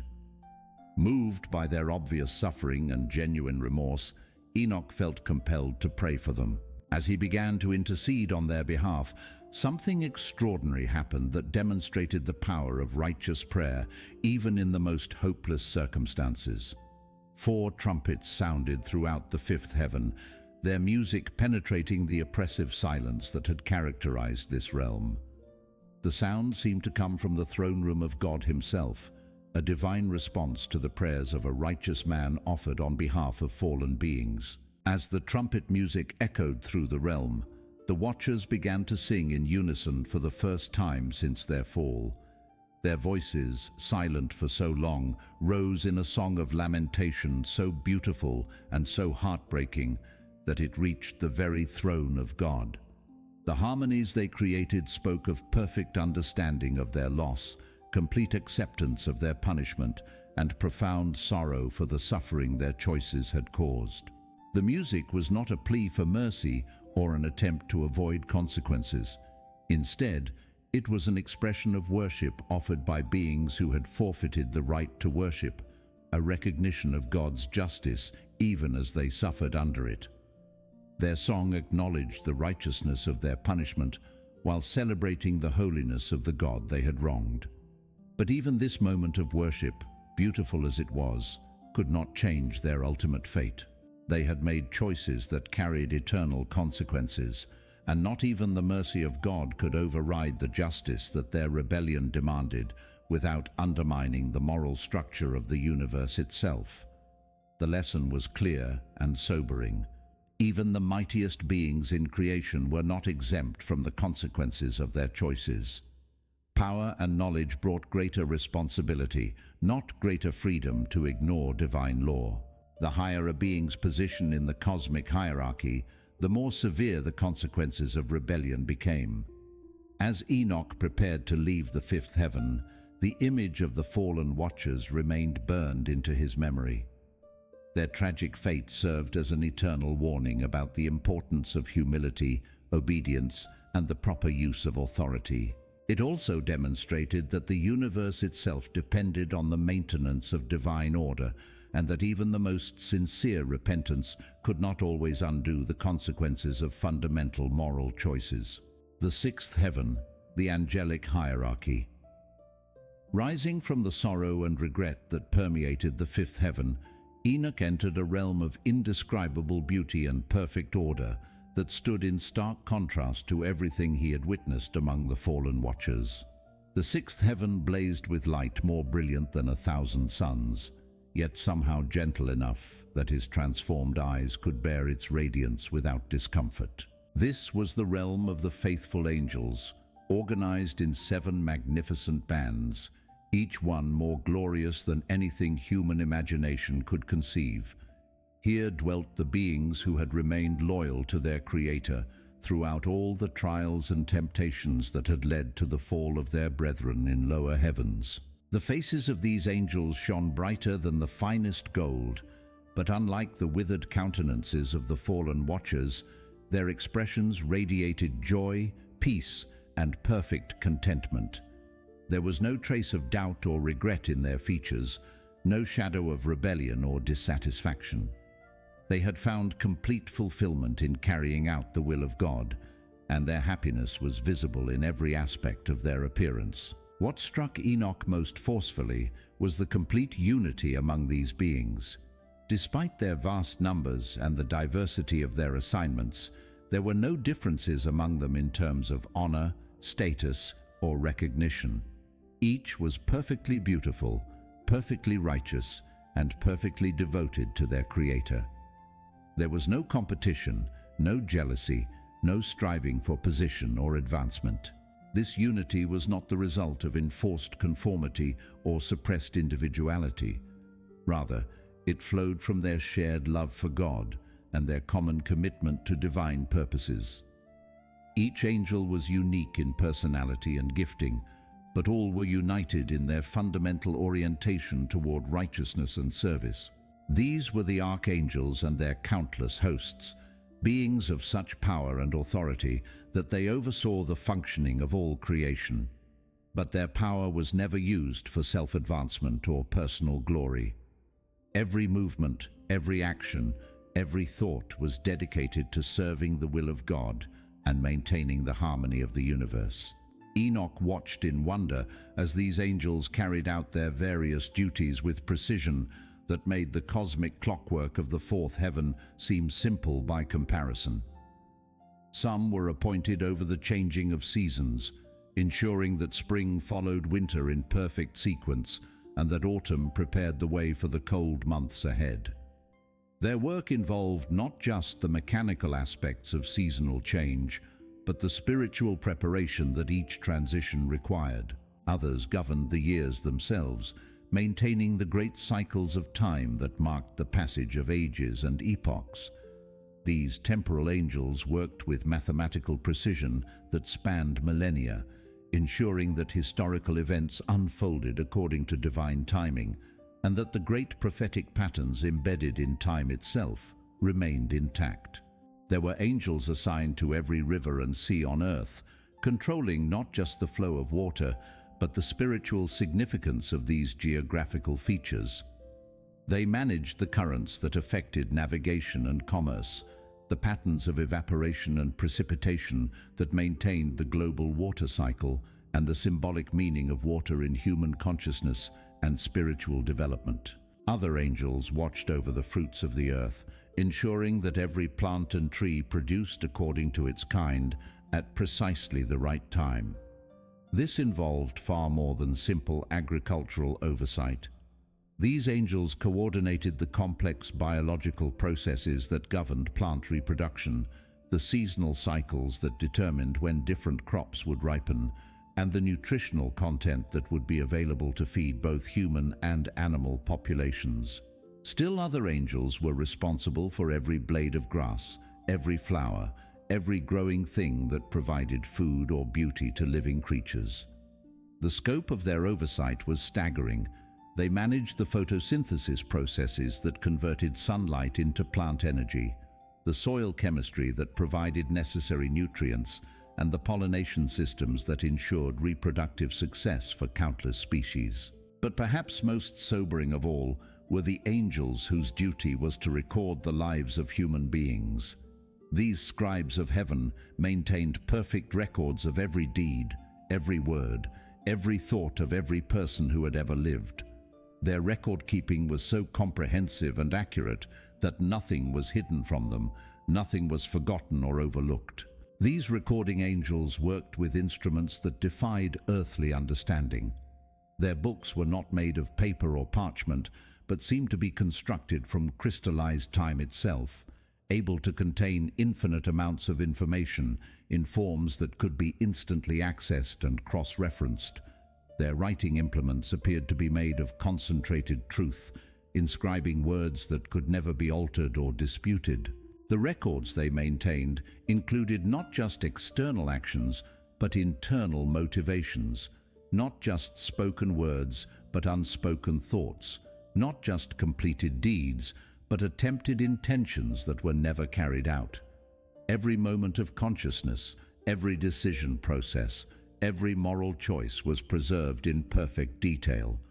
But these records were not kept for the purpose of condemnation alone. The recording angels also noted every act of kindness, every moment of love, every instance of self-sacrifice or mercy. They documented the spiritual growth of individuals, the moments when hearts turned toward God, the struggles against temptation, and the victories of faith. Their work was not mechanical or impersonal, but was carried out with deep understanding of human nature and genuine concern for the eternal welfare of those they observed. They celebrated when they recorded acts of righteousness and mourned when they had to document choices that led toward destruction. In the midst of this vast assembly of faithful angels were beings of even greater glory: 6 phoenixes, 6 cherubim, and 6 seraphim, all possessing 6 wings and voices of such beauty that human language had no adequate terms to describe their songs. The phoenixes were creatures of living fire that never consumed, beings who embodied the principle of resurrection and renewal. They sang of God's power to bring life from death, hope from despair, and beauty from ashes. Their voices carried harmonics that could heal spiritual wounds and restore faith to those who had lost their way. The cherubim were the guardians of divine holiness, beings whose very presence purified everything around them. They sang of God's absolute perfection and his complete separation from all forms of evil or corruption. Their songs were both beautiful and terrible, inspiring worship while also creating healthy fear of divine justice. The seraphim burned with love for God so intense that it manifested as literal fire surrounding their forms. They sang of God's infinite love and mercy, of his desire for relationship with his creation, and of the joy that comes from perfect union with divine will. Their music could melt the hardest hearts and kindle love for God in the coldest souls. These mighty beings surrounded the very footstool of God's throne, never ceasing in their worship, never growing weary in their praise. But their songs were not repetitive hymns sung out of duty or obligation. Each moment brought forth new expressions of worship, spontaneous celebrations of divine goodness that arose from hearts completely captivated by the beauty and perfection of their Creator. Their worship was not just auditory, but involved their entire beings. They moved in patterns around the throne that created visual poetry complementing their musical expressions. Their very existence was a form of worship, every breath and heartbeat offered as sacrifice to the one who had created them. Enoch tried to comprehend the music these beings created, but it was beyond his capacity to understand fully. It was as if all the joy that had ever existed, all the beauty that had ever been created, all the love that had ever been felt was distilled into pure sound and offered as a gift to the one who sat upon the throne. The harmonies they wove together created not just pleasing sounds, but actual creative force. Their worship was one of the means by which God's will was carried out throughout creation. When they sang of divine love, love was strengthened throughout the universe. When they proclaimed divine justice, righteousness was reinforced in the hearts of all who heard their voices. As Enoch listened to this celestial symphony, he began to understand something about worship that he had never grasped before. These beings were not forced to praise God, nor did they worship Him because they feared punishment if they stopped. They praised Him because they couldn't help themselves. His goodness was so overwhelming, His beauty so perfect, His love so complete, that worship was their natural and inevitable response. This was what humanity had been created for, not grudging obedience or fearful submission, but joyful celebration of the goodness of God. Sin had corrupted this natural response, filling human hearts with pride and rebellion instead of praise and gratitude. But here in the sixth heaven, Enoch saw what worship was meant to be when it flowed from hearts that had not been tainted by selfishness or corrupted by pride. The angels explained to him that this was the destiny awaiting all who chose righteousness over rebellion, love over selfishness, service over self-advancement. The paradise he had seen in the third heaven was wonderful, but it was only the beginning of eternal existence. The true goal was to join this cosmic symphony of worship, to become part of the eternal celebration of divine goodness that filled all of heaven with joy. The seventh heaven, the throne room of God. As Enoch was carried into the seventh heaven, he felt as though the very essence of his being was being transformed by forces beyond his comprehension. The light here was not just bright, it was alive, pulsing with power that seemed to penetrate every fiber of his existence and reorganize the fundamental structure of his consciousness. This was the dwelling place of the Most High, the throne room of the Creator of all things, and the intensity of divine presence here was almost overwhelming. Every atom of this realm vibrated with holiness so pure that it seemed to sing in harmonies too complex for any created mind to fully grasp. Vast armies of angels filled this realm, organized in 9 distinct regiments that represented different aspects of God's authority and power. The military precision of their formation was staggering, yet it was combined with an artistic beauty that transformed their organization into a form of worship itself. There were archangels whose very presence could shake the foundations of mountains, yet who moved with such grace that their steps seemed to create music in the air around them. These were the generals of heaven's armies, beings entrusted with carrying out the most crucial aspects of divine will throughout creation. Incorporeal forces moved through this realm like living thoughts, beings so closely connected to the mind of God that they could manifest divine concepts in visible form. When God thought of justice, these beings became the embodiment of justice. When He contemplated mercy, they transformed into living expressions of divine compassion.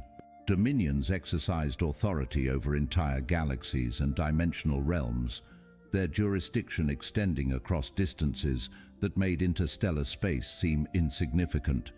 Yet despite their cosmic responsibility, they maintained perfect humility and complete submission to divine will.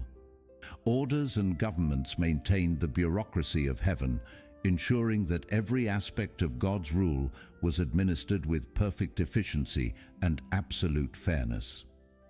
They processed the prayers of billions of beings, coordinated the activities of countless angels, and maintained the complex systems that kept the universe functioning according to divine design. The cherubim were here in their full glory, and they bore no resemblance to the cute baby-faced figures often depicted in human art. These were mighty beings with faces like lions, eagles, oxen, and men, each countenance representing a different aspect of divine nature. Their wings spanned incredible distances, and their eyes blazed with intelligence far beyond anything earthly creatures could possess. The seraphim burned with holy fire that was somehow visible yet not consuming, their 6 wings creating patterns of movement that told stories of divine love and justice. 2 wings covered their faces in reverence before the overwhelming holiness of God. 2 covered their feet in humility, while the remaining 2 wings bore them swiftly on whatever missions they were assigned. And the thrones, being so alien to human understanding that Enoch struggled to find words to describe them.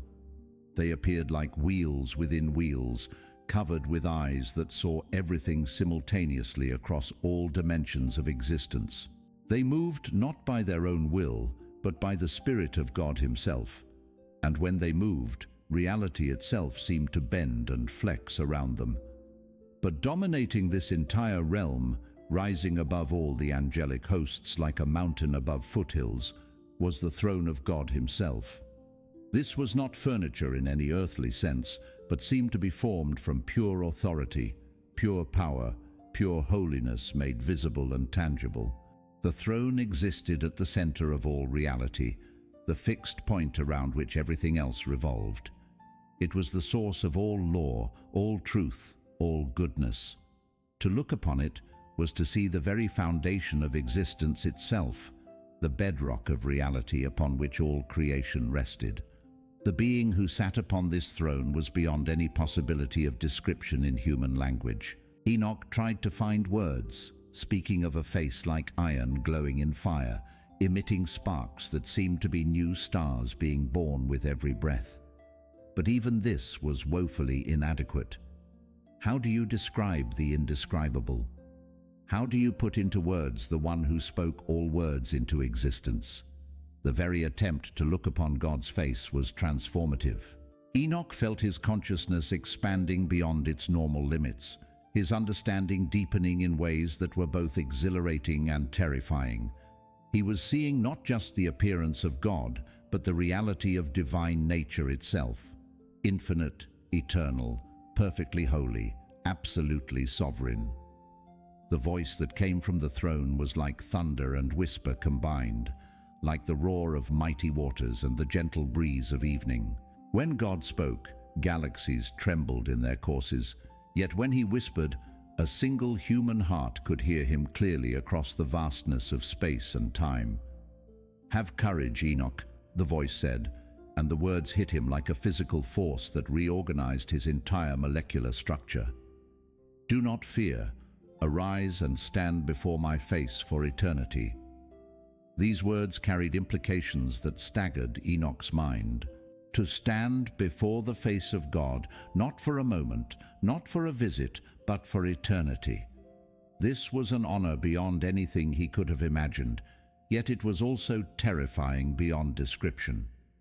How could a mortal man, born of dust and corrupted by the fallen nature of humanity, stand in the presence of absolute purity and perfect holiness? The answer came as the archangel Michael was commanded by God Himself to transform Enoch for his new eternal role. This was not simply a change of clothing or appearance, but a fundamental alteration of his very nature and essence. Michael approached with reverence and awe, carrying out the divine command with precise care. The earthly garments that Enoch wore, not just his physical clothing but his mortal nature itself, were removed and replaced with something entirely different. He was clothed in garments of light that blazed like the sun at its peak intensity, but this was not reflected radiance, but light generated from within the fabric itself. These were not clothes in any earthly sense, but visible expressions of divine glory, coverings that marked him as belonging to the heavenly realm rather than the earthly one. The anointing that followed was even more transformative.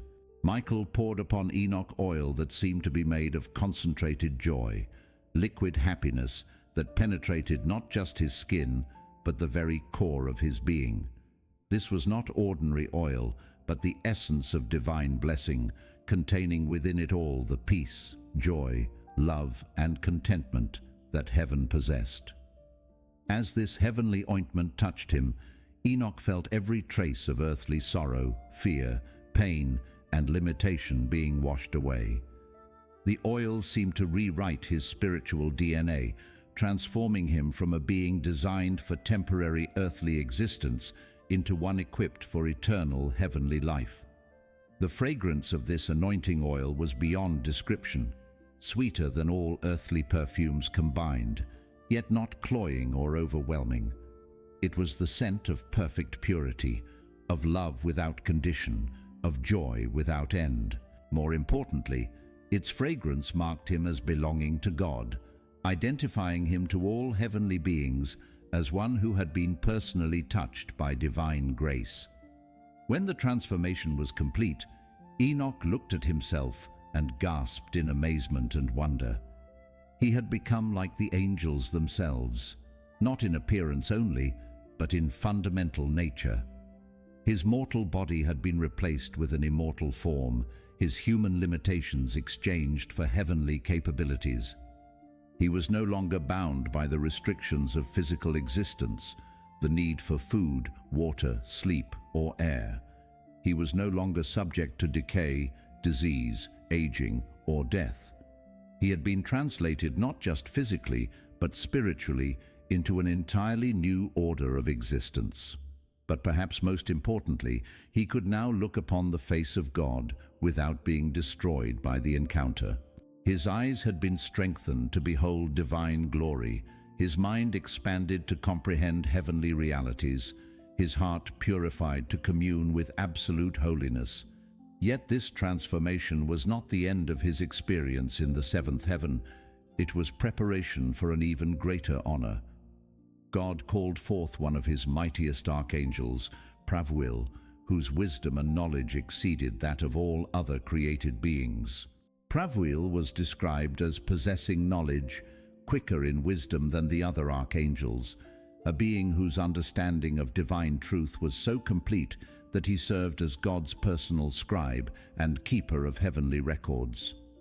This was the angel entrusted with recording not just the deeds of created beings, but the very thoughts and plans of God himself. At God's command, Pravwil brought forth books from the divine treasury, volumes that contained all the secrets of creation, all the mysteries of existence, all the knowledge that had been hidden from created beings since the foundation of the world.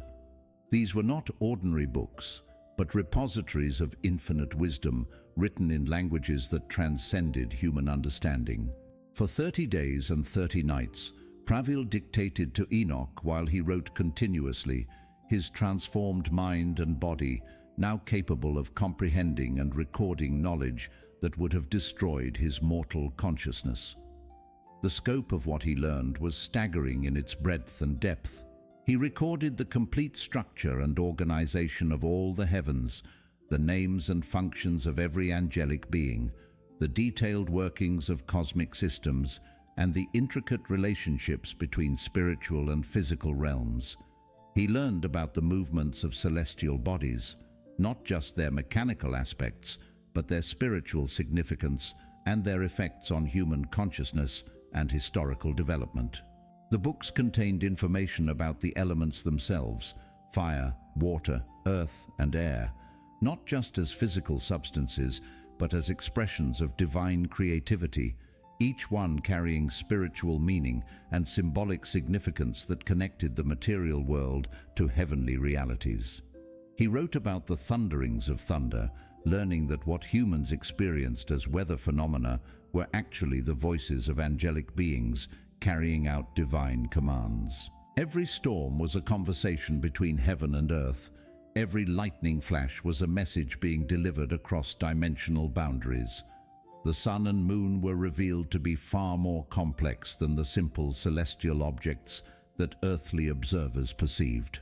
Enoch learned about their true natures as vehicles of divine energy, their spiritual purposes in addition to their physical functions, and their roles in the cosmic symphony that connected all aspects of creation. He recorded detailed information about the stars and their movements, the reasons for seasonal changes, the spiritual significance of years and days and hours. He learned that time itself was not just a measuring device, but a created dimension with its own laws and purposes, designed to facilitate the spiritual development of conscious beings. The knowledge included comprehensive information about wind patterns and atmospheric phenomena, but these were revealed to be the physical manifestations of angelic activity rather than mere meteorological events. Every breeze carried messages, every storm delivered divine purposes, every change in weather reflected spiritual realities being worked out in heavenly places. Perhaps most significantly, Enoch was given complete information about human beings, their spiritual nature, their divine purpose, their eternal destiny.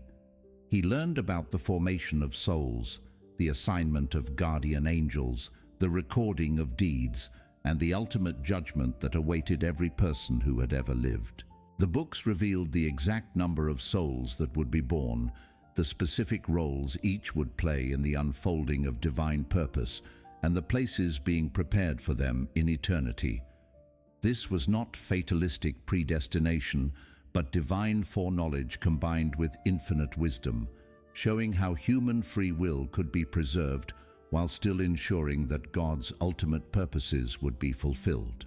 All of this knowledge was written in double, meaning that it existed simultaneously in heavenly and earthly forms, ensuring that divine truth would be preserved even if earthly copies were lost or destroyed. The books Enoch wrote would serve as eternal witnesses to divine revelation, available to guide and instruct created beings throughout all ages. When the 30 days of dictation were complete, Enoch had produced 366 books, containing all the knowledge that God wanted preserved for future generations. These volumes represented the most comprehensive collection of divine wisdom ever entrusted to a created being, covering every aspect of existence from the smallest details of individual lives to the grandest movements of cosmic history. The final honor came when God himself invited Enoch to sit at his left hand beside the archangel Gabriel. This was not a position of authority over creation, but the ultimate expression of divine fellowship, the complete restoration of the relationship between creator and created being that had been broken by human sin. In this position, Enoch would serve as an eternal witness to divine justice and mercy, a living testimony to the possibility of transformation and redemption. He who had walked with God on earth was now invited to dwell with God in heaven for all eternity, experiencing the fullness of divine love and participating in the cosmic government of all creation. The 8th, 9th, and 10th heavens, beyond human understanding. As Enoch ascended beyond the 7th heaven, he entered realms that stretched the very limits of what could be communicated in human language, even language that had been supernaturally enhanced by his transformation. These were dimensions of existence so far beyond earthly experience that describing them required concepts and terminology that did not exist in any human vocabulary. The 8th heaven, called Muzaloth in Hebrew, was the realm where the very concept of time was governed and controlled at its most fundamental level. This was not just the management of celestial movements that Enoch had witnessed in the 4th heaven, but the administration of time itself as a created dimension of reality. Here dwelt beings whose responsibility extended far beyond the changing of seasons or the marking of years. These angels controlled the deep structure of temporal existence, the mathematical relationships that governed how time flowed, the connections between past, present, and future that allowed for prophecy and divine foreknowledge. Enoch watched in awe as these temporal administrators adjusted what they called chronological harmonics, patterns in the flow of time that affected everything from the development of individual consciousness to the timing of major historical events. They could accelerate or slow the subjective experience of time without altering its objective measurement, creating what humans sometimes experienced as periods when time seemed to fly by or drag on, depending on spiritual needs. The beings responsible for drought and rainfall worked at levels far deeper than the weather management he had observed in earlier heavens. They controlled not just when precipitation would fall, but the spiritual and emotional effects that different weather patterns would have on human consciousness.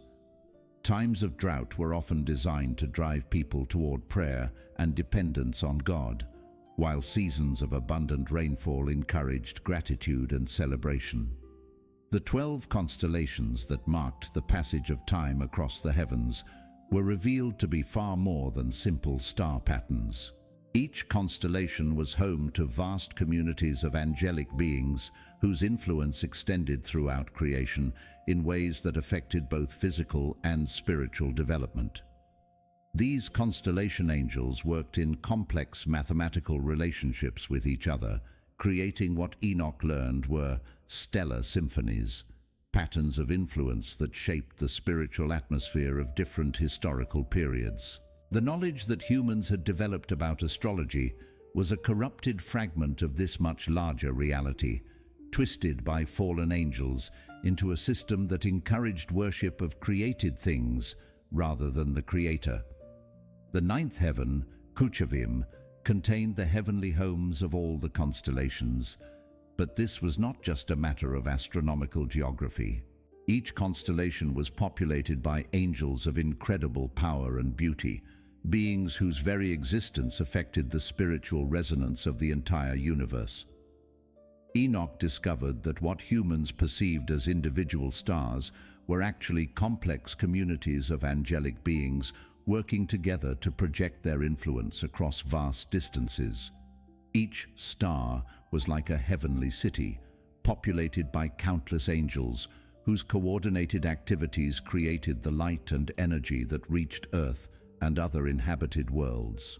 The patterns that these constellation communities created were not random, but followed divine blueprints that had been established before the foundation of the world. They were part of a cosmic communication system that allowed God to speak to all creation simultaneously, using the language of light and mathematical harmony to convey His will across infinite distances. These angelic communities were not isolated from each other, but maintained constant communication through networks of energy that connected every constellation to every other constellation. The result was a cosmic internet of consciousness that allowed for instant coordination of activities across the entire universe. But the scope of their influence extended beyond mere communication. The constellation angels were actively involved in the spiritual development of intelligent beings throughout creation. They created what Enoch learned to call inspiration fields, areas of spiritual influence that encouraged creativity, wisdom, love, and other divine qualities in those who were receptive to their effects. The activities of these beings explained many phenomena that humans had observed but never understood.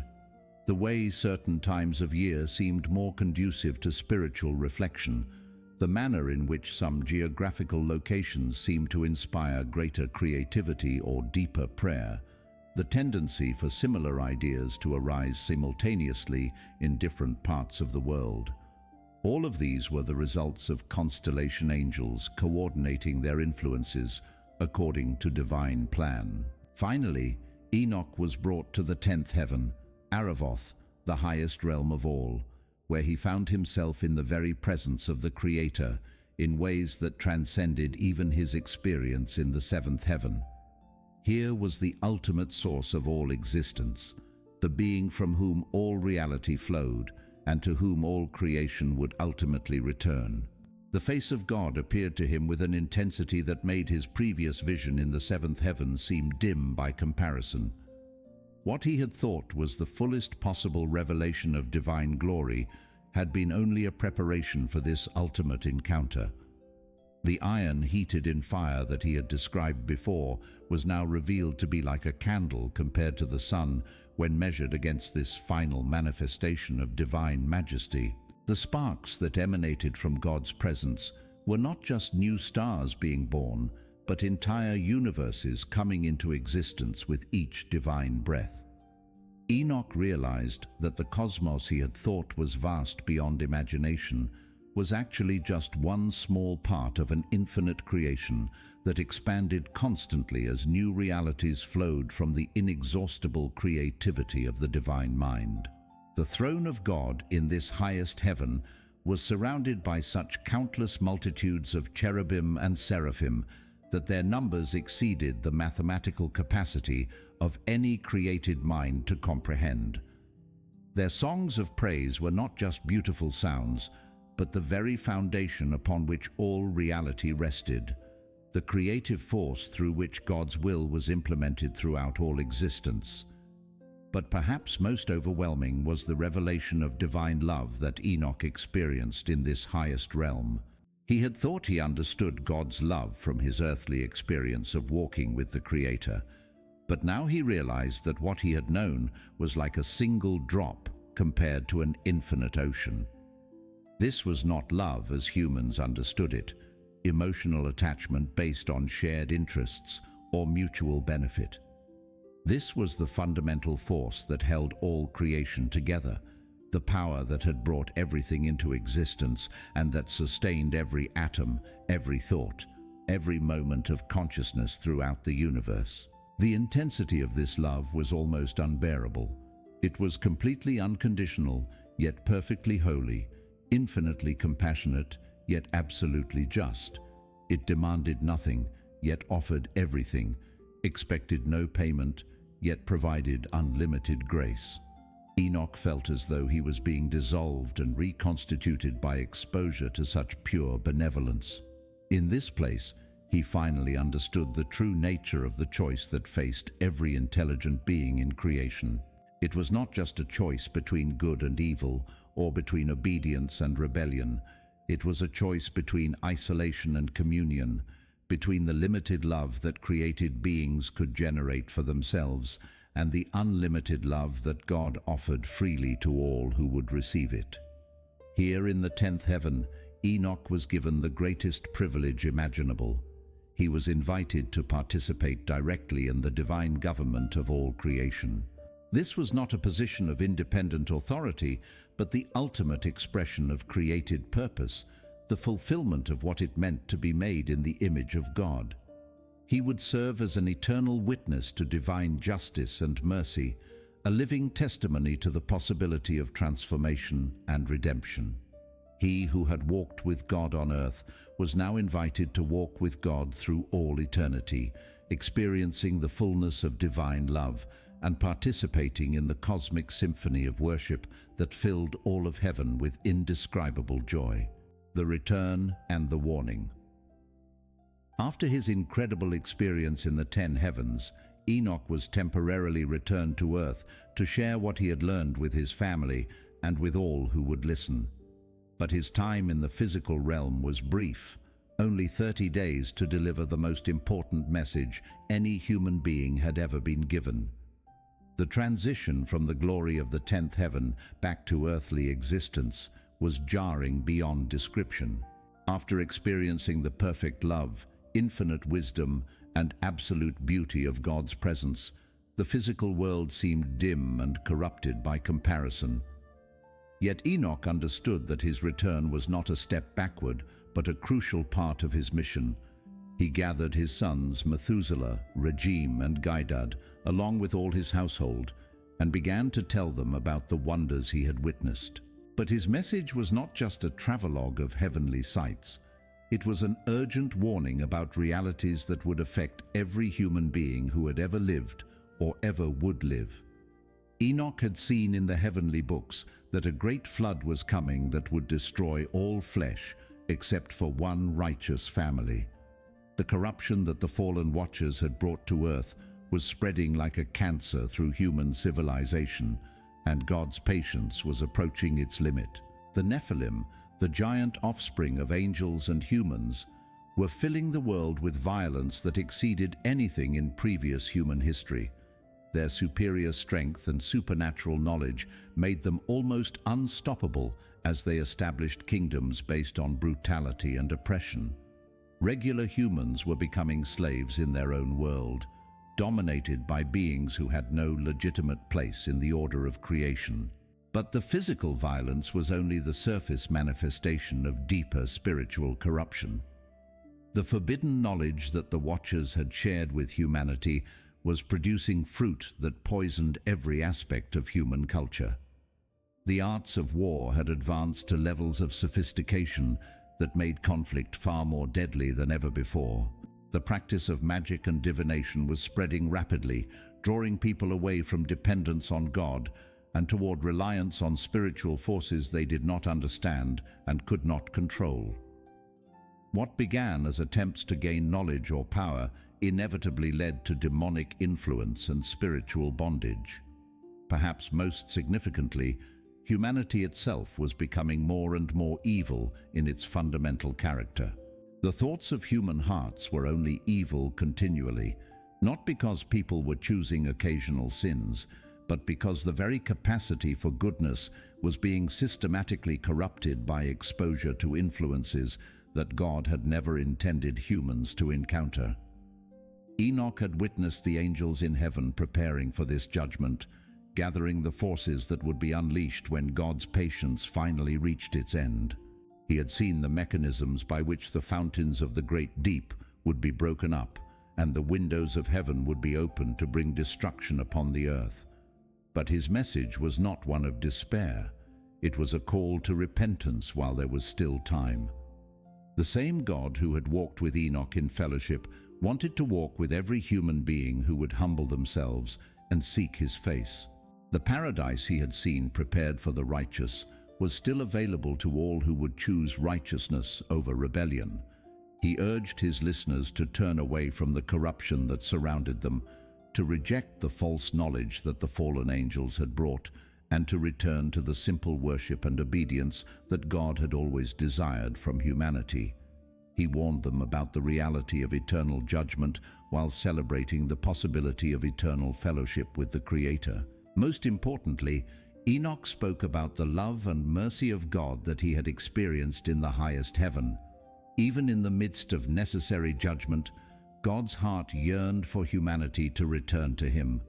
The destruction that was coming was not the result of divine anger, but of divine holiness that could not tolerate the corruption that threatened to destroy everything good in creation. After 30 days of teaching and warning, during which he shared not just what he had seen, but also the detailed knowledge contained in the 366 books he had written, Enoch was taken up again, this time permanently.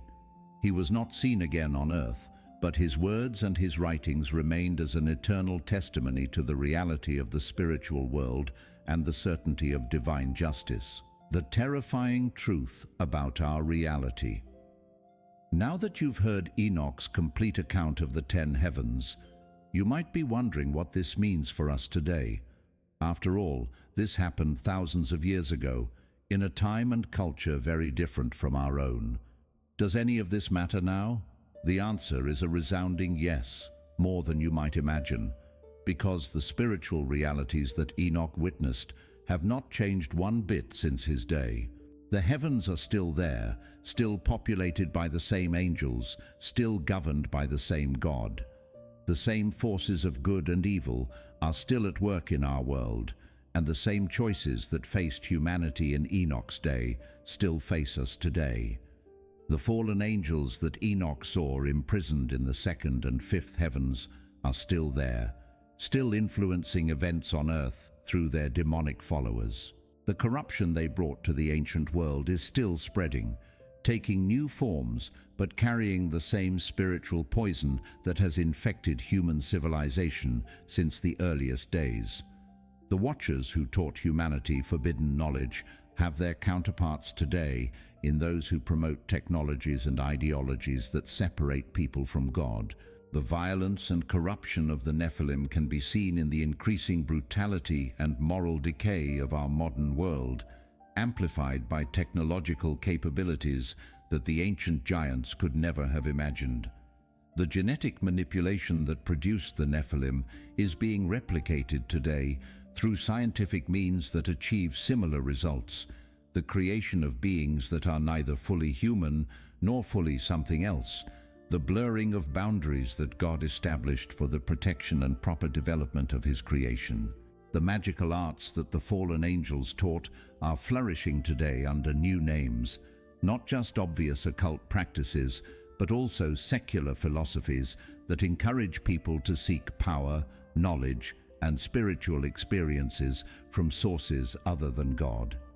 The appeal is the same now as it was then, the promise that humans can become like God through their own efforts and wisdom. But perhaps most sobering of all is the reality of divine judgment. The same God who looked down on the ancient world and declared that human hearts were only evil continually is looking down on our world today. The same standards of righteousness and holiness that applied in Enoch's time still apply now. The same choice between paradise and punishment still faces every human being. When Enoch witnessed the treasure houses of snow and dew, the careful orchestration of the sun and moon, the precise movements of the stars, he saw a universe under perfect divine control. Every natural phenomenon, every change of season, every weather pattern was the result of angelic activity directed by the will of God. This means that nothing in our world happens by chance. The storms that rage, the earthquakes that shake the ground, the famines and plagues that devastate nations, all of these are part of a larger spiritual reality. They are signs that we are still living in a world under divine judgment, a world where the patience of God has limits. The recording angels that Enoch saw in the sixth heaven are still at their task, still writing down every deed, every word, every thought of every person who lives. The books they maintain are growing larger with each passing day, and the day is coming when those books will be opened and every person will be judged according to what is written there. This is not meant to make us paranoid or fearful, but to help us understand the seriousness of life. We are not just biological accidents floating through space on a random planet.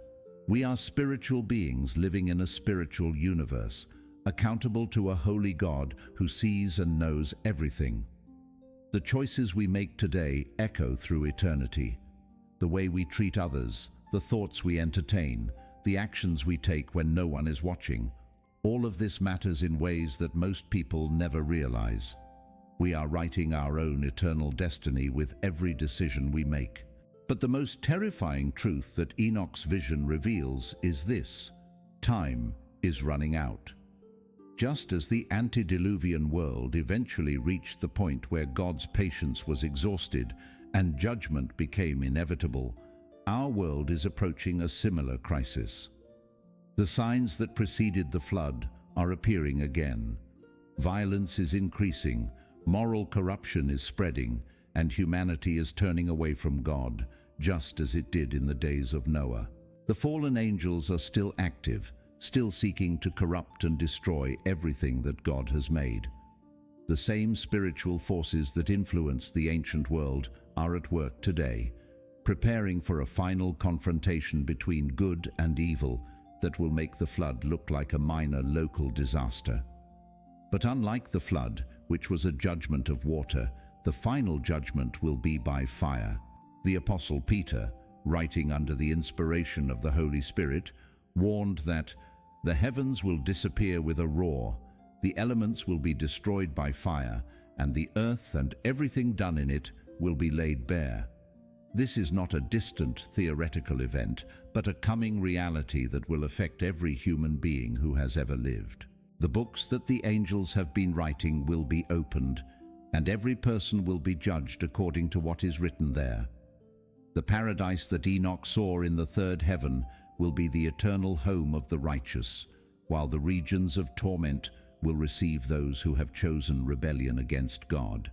The angels are still watching, the books are still being written, the day of judgment is still approaching, and the choice that determines everything is still before us. Will we walk with God as Enoch did, or will we follow the path of rebellion that leads to destruction? The heavens that Enoch witnessed are real. The angels are real. The judgment is real. The choice is real. And the time to make that choice is now, while mercy is still available, while the door of salvation is still open. What will you choose? Will you walk with God as Enoch did, seeking righteousness and holiness in a world filled with corruption? Or will you join the ranks of those who have chosen to ignore the warnings, to live as though this life is all there is, to make decisions based solely on immediate pleasure and convenience? The answer to that question will determine not just your earthly life, but your eternal destiny. The heavens are watching. The books are being written. The choice is yours. But choose quickly. Time is running out, and the day of judgment is closer than you think.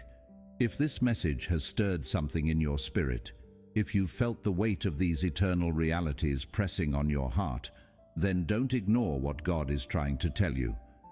The same God who walked with Enoch is walking among us today, calling people to repentance and offering the gift of eternal life through His Son, Jesus Christ. Share this message with others who need to hear it. Subscribe to stay connected to more revelations from God's Word. And most importantly, make your choice today, because tomorrow may be too late. The heavens are watching. What will they write about you?